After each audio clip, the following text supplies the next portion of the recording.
I woke up nauseous again. Sighs.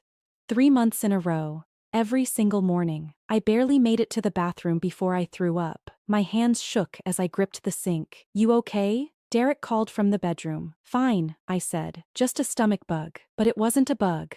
I knew that. I'd been to 4 different doctors. Blood tests, scans, allergy panels. Everything came back normal. Probably stress, the last doctor said. Newlywed adjustment period. I nodded, but I didn't believe him. My name is Ainsley. Ainsley Chen.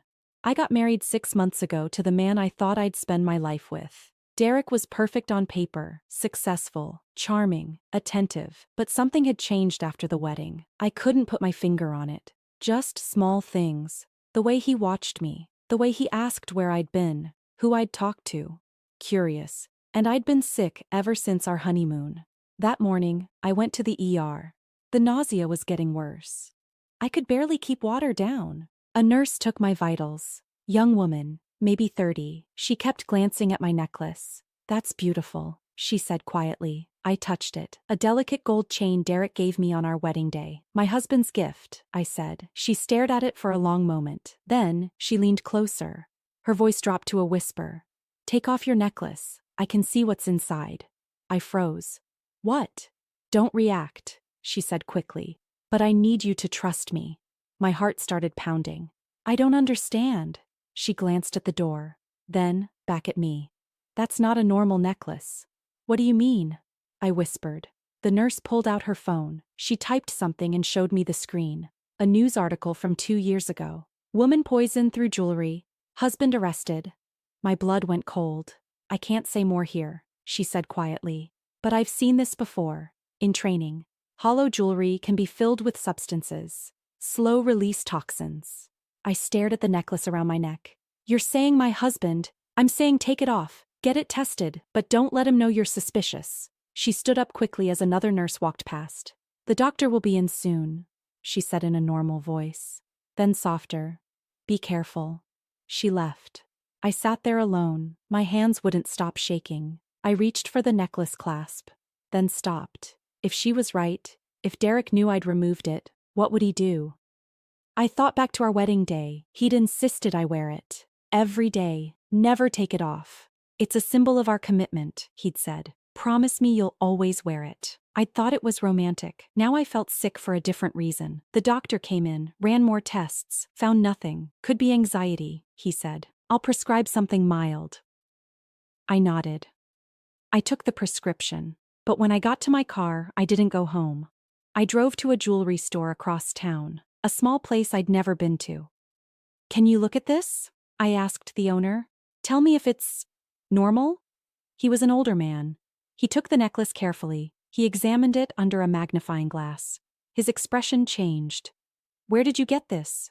My husband. He looked at me. Don't put this back on. Why? My voice came out shaky. He pointed to a tiny seam along the pendant. This opens. See? It's designed to hold something inside, and there's residue here. Something's been leaking. My stomach dropped. Can you tell what it is? I'm not a chemist, but I've been doing this for 40 years. This isn't normal wear and tear. Someone modified this piece intentionally. He placed it on the counter between us. You need to get this tested, professionally. I stared at it. The necklace I'd worn every single day for 6 months. The necklace Derek had put around my neck himself. Don't tell anyone you came here, the jeweler added quietly. And be careful who you trust. I drove home in a daze. Derek's car was already in the driveway. He was home early. I touched my bare neck. I'd left the necklace at the jewelry store for testing. I needed an excuse. Fast. I walked inside. Derek was in the kitchen making dinner. He smiled when he saw me. How was the doctor? Fine. Still nothing wrong. He walked over, kissed my forehead, then his eyes dropped to my neck. His smile faded. Where's your necklace? My heart hammered. The clasp broke, I said. At the hospital. I didn't even notice until I got to the car. I think it fell off somewhere. His jaw tightened. You lost it? I'm sorry. I'll retrace my steps tomorrow. I'm sure it's at the hospital. He stared at me for a long moment. That was important to me, Ainsley. I know. I feel terrible. He turned back to the stove, but his shoulders were tense. "We'll find it," he said quietly. That night, he barely spoke to me. I pretended to sleep, but I watched him in the dark. Around 2 in the morning, he got up. I heard him on the phone downstairs. His voice was angry. "I don't care what it costs. Find it." I stayed completely still. "Find it."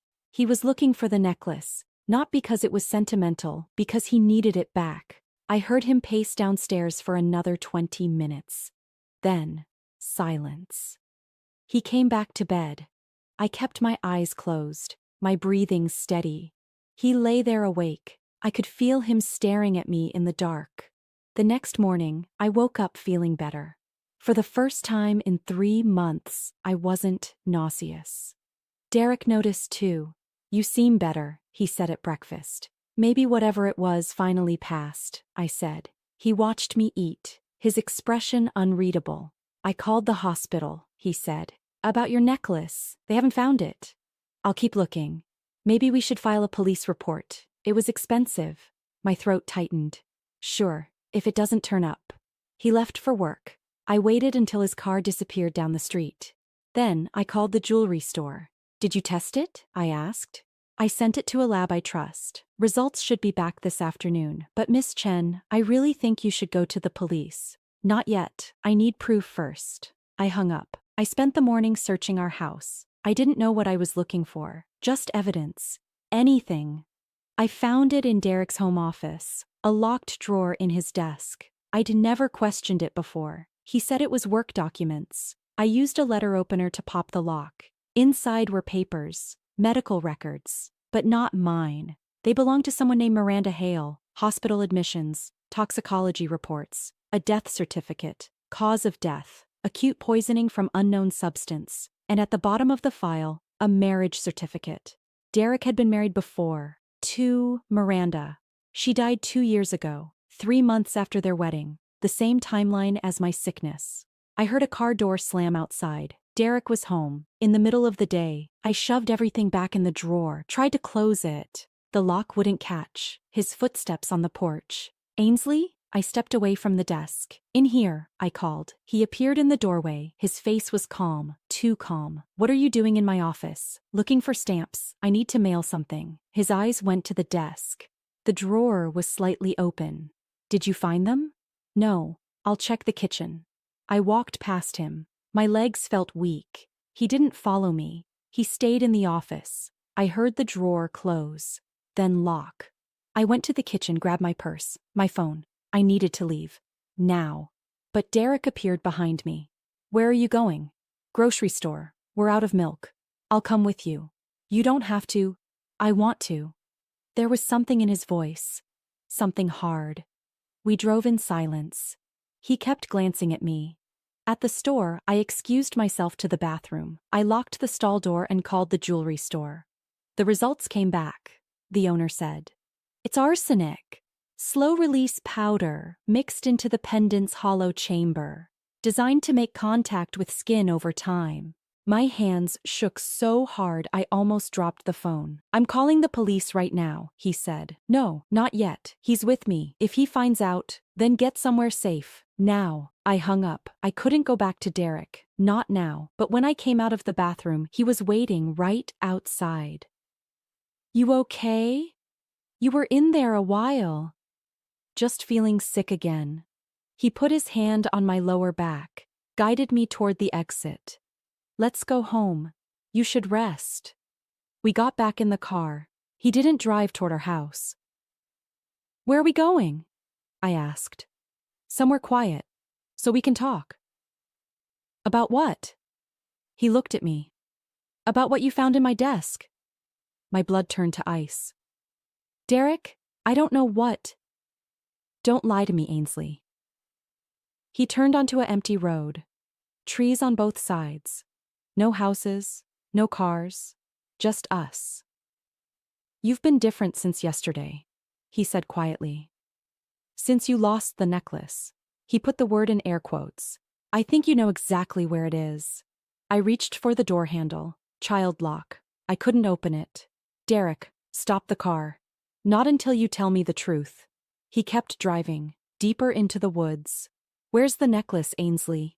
My mind raced. I needed to stay calm, buy time. I told you, I lost it at the hospital. You're lying. I checked the security footage. You left wearing it. You drove to a jewelry store. You never came out with it. He'd been tracking me. I wanted to get it repaired, I said. The clasp was loose. I was going to surprise you. He laughed. It was a cold sound. You're not a good liar. He pulled off onto a dirt road, completely isolated now. He stopped the car, turned to face me. Miranda wasn't a good liar either. My heart stopped. Who's Miranda? My first wife. The one who asked too many questions. The one who got suspicious. He said it so casually, like he was talking about the weather. You killed her. I made her comfortable, he corrected. It was peaceful, painless. She just got weaker and weaker. Then she went to sleep. I felt bile rise in my throat. Why? The life insurance. $2 million. It funded everything. This car, our house, the life I gave you. You're insane. I'm practical, he said. And your policy is even bigger. $3 million. It matures in 6 more months. 6 months. Our first anniversary. You were going to kill me. I am going to kill you, he said. Just not with the necklace anymore. You ruined that plan. He reached into the glove compartment. I saw the syringe. This is faster, he said. Untraceable. You'll have a heart attack. Young women have them sometimes. Tragic. Unexpected. He moved toward me. I did the only thing I could think of. I screamed. And I pressed the button I'd been holding in my pocket. The one the nurse had given me yesterday. The emergency alert connected to the police. Derek froze. What did you do? Sirens. Distant but getting closer. His face changed. You called them. Derek's hand tightened around the syringe. They won't get here in time. He lunged toward me. I kicked hard. My foot connected with his wrist. The syringe flew into the back seat. He grabbed my throat. I clawed at his hands. Couldn't breathe. Black spots appeared in my vision. Then red and blue lights flooded the car. Police! Step out of the vehicle! Derek's grip loosened. Just for a second. I shoved him back, slammed my palm on the horn, kept it there. Car doors opened, footsteps running. Hands where I can see them. Derek let go, sat back slowly. His face was completely calm again. Officer, thank God you're here. My wife is having a mental health crisis. She's been paranoid, delusional. I was trying to calm her down. I couldn't speak. My throat was on fire. An officer opened my door. Ma'am, are you all right? I pointed to the back seat, at the syringe on the floor. Another officer saw it, saw the marks on my neck. Sir, step out of the vehicle. Now. They pulled Derek out, handcuffed him. He was still talking, still calm. This is a misunderstanding. My wife needs help. She's been sick. She's confused. We got a call about arsenic poisoning, the lead officer said. From a jeweler. He said you were dangerous. Derek's face finally changed. Check his office, I managed to say. My voice was raspy. Desk drawer, files on his first wife, Miranda Hale. He killed her too. They searched the car, found the syringe, found his phone with tracking apps, text messages to someone about retrieving the necklace. They took him away. An ambulance came for me. EMTs checked my throat, my vitals. The nurse from the hospital was there, the one who'd warned me. You're okay, she said, softly. You're safe now. How did you know? My sister died the same way, 3 years ago. Her husband was never caught. When I saw your necklace, the symptoms, I just knew.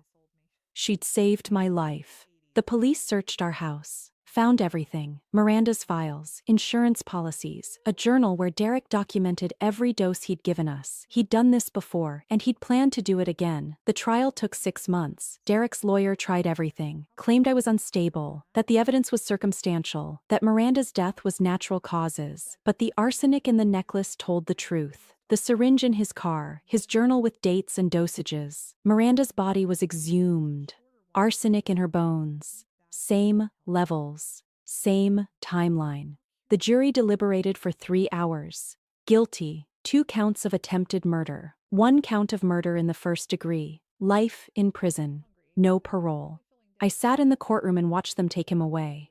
He looked at me one last time. No emotion, no remorse. Just cold calculation in his eyes. Like I was a problem he'd failed to solve. I went home that night to an empty apartment. I'd sold the house. Couldn't stay there. Everything from our marriage was gone. Donated. Burned. Erased. I started over. Therapy twice a week. A new job in a different city. An apartment with 3 locks on the door. The nurse who saved me became a friend. We got coffee sometimes, talked about survival, about the signs we'd missed, about the women who didn't make it. Miranda didn't get a second chance, but because of her files, because Derek kept records, she got justice. I visit her grave sometimes. Leave flowers. Thank you, I tell her, for leaving the breadcrumbs. A year later, I'm healthier, stronger, careful. I don't date, I don't trust easily. Maybe I never will again. But I'm alive. And some mornings, I wake up, and that's enough. I touch my neck where the necklace used to be, where poison used to seep into my skin every single day. The marks are gone now, but I'll never forget what almost happened, or how close I came to being another name in a file. Another wife who just got sick and never got better. I survived, and that's everything.